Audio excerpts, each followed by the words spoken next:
according to the New York Times, for President Obama, this was a pretty tough call. It's like a 51-49 call. Do you overthrow Gaddafi, who, of course, was a horrific dictator?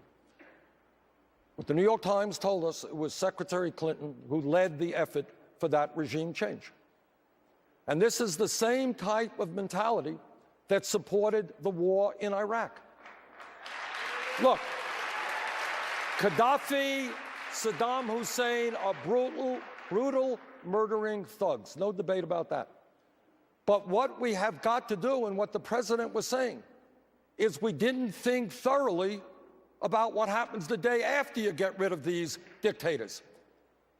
Regime change often has unintended consequences. In Iraq and in Libya right now, where ISIS has a very dangerous foothold. And I think if you study the whole history of American involvement in regime change, you see that quite often. Secretary, we're going to let you respond. Yes, well,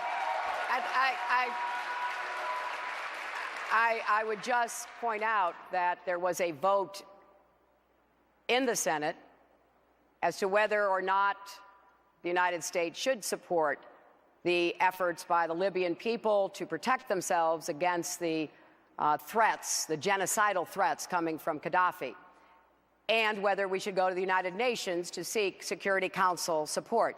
Senator Sanders voted for that, and that's exactly what we did. No. We went to the United Nations. Yes, he did. We went to the United Nations Security Council.